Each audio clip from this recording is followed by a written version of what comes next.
one day I'm going to figure out how to upload consistently, and then this channel is going to really take off. Okay, so is there a reason I haven't heard more about this series before? Because from what I've read, I feel this series could be pretty good.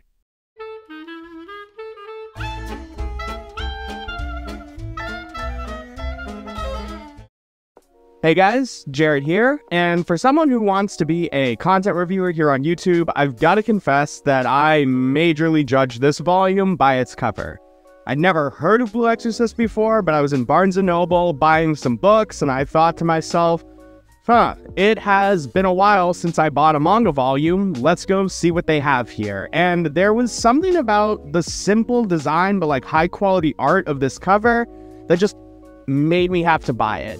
And now that I've read it from cover to cover about 4 times, I want to talk about my experience with the first volume of Blue Exorcist and maybe inspire some of you to check it out as well. I might be speaking a bit too soon, but I feel like this series does have some pretty good potential.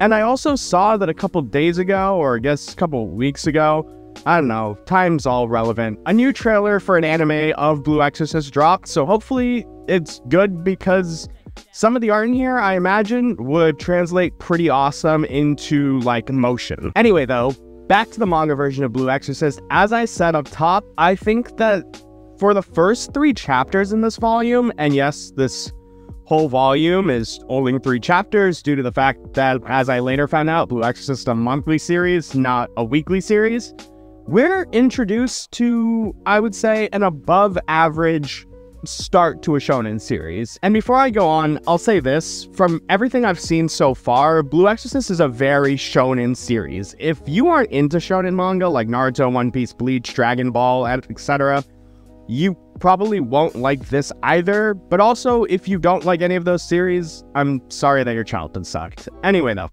moving on, Blue Exorcist is a story about the twin brothers Rin and Yukio Okumaru, but thankfully mostly Rin, who are both on the path to become exorcists. And I know, what a surprise. Based on the title, who could have guessed? What is a surprise though is that Rin and Yukio were born from a mortal mother and a demon father, and not just any demon, but Satan himself. And after an incident between Rin and their adoptive father, the exorcist Shiro Fujimoto, Rin dedicated himself to a path of becoming an exorcist, enrolling in an exorcist cram school at a secretly magical institution called True Cross Academy, to kill his own biological father, the god of Gehenna, or the demon realm, Satan. So, interesting setup, to say the least. And that was the spoiler-free portion, because now I'm going to talk about some stuff that happens in here, because there is a lot. So, starting from the top, I like Rin. He's that classic rogue with a heart of gold archetype that always works for me. His first pages are him coming home from a fight due to stopping some people that were abusing birds, and is actually pretty hard on himself. Like, straight from the jump, he even admits that he can't handle any, like, respectable jobs, and that he doesn't even himself believe he's worth hiring. But we also see pretty quickly that Rin has 2 meaningful relationships in his life. The first being with his younger twin, Yukio, and the second with his adoptive father, Fujimoto. And considering the page time that these characters got in the very first chapter, I think Kato did really well in forming a real relationship between Rin and them. You know, like, it's cool to see how proud Rin is of his younger brother, who wants to be a doctor and is, like, really smart and is well on his way to completing that goal.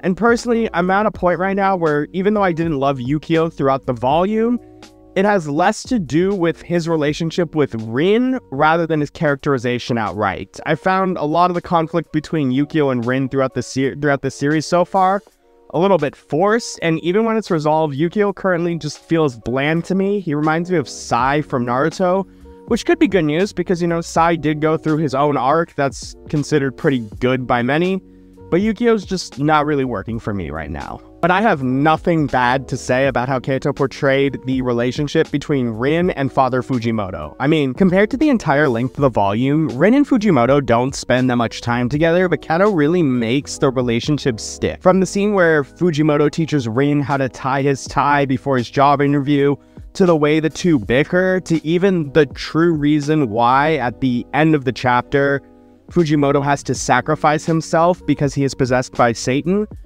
it really all just emphasizes the love the two have for each other. In fact, we learn that the only reason Satan was able to possess Fujimoto, who we learn is one of the strongest exorcists they have, is due to the fact that he loved Rin so much, and when Rin said what he said, it damaged his soul so much that for a moment there was weakness there.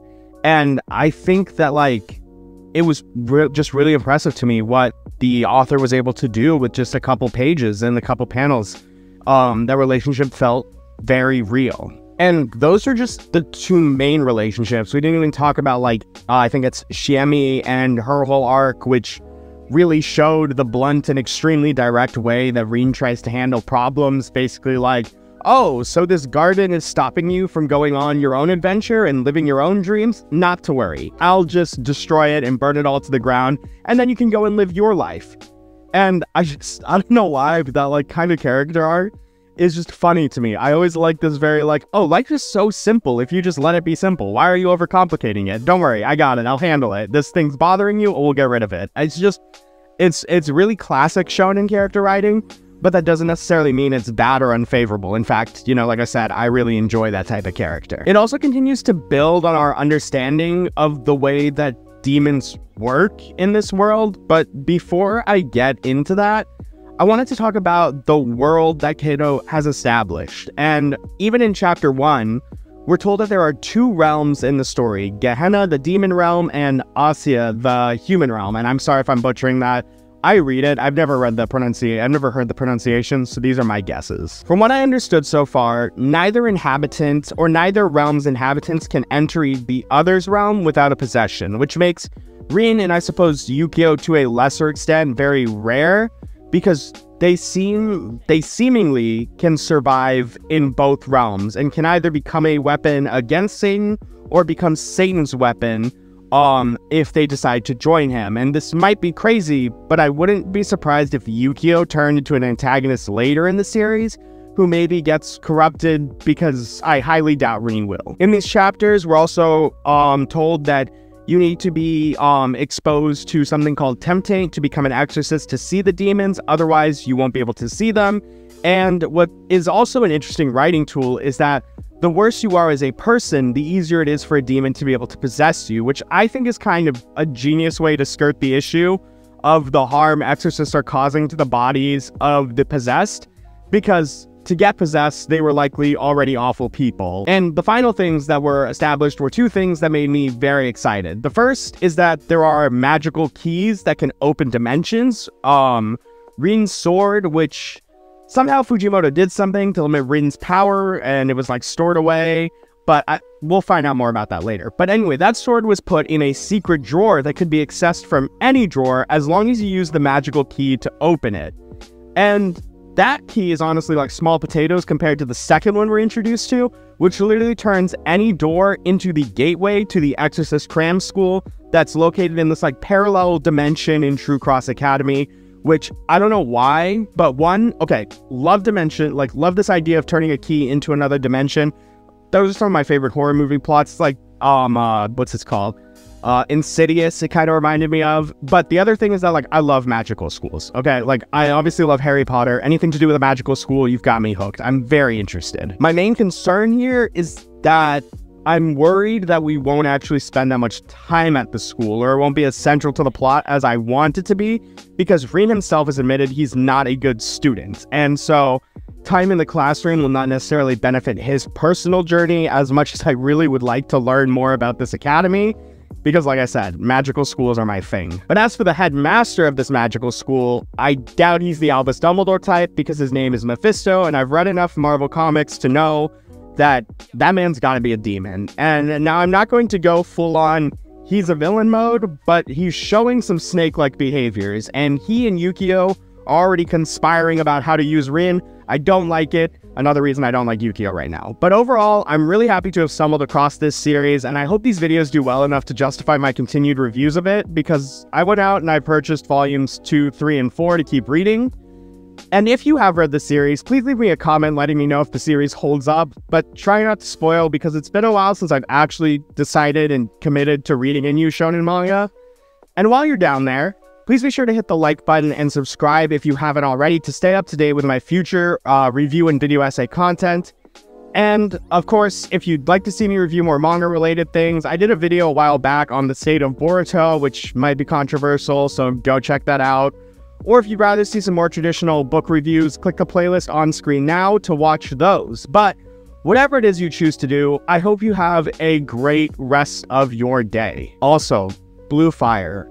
Why does it always have to be fire powers? I mean, I get that his dad is the king of hell, but so lame.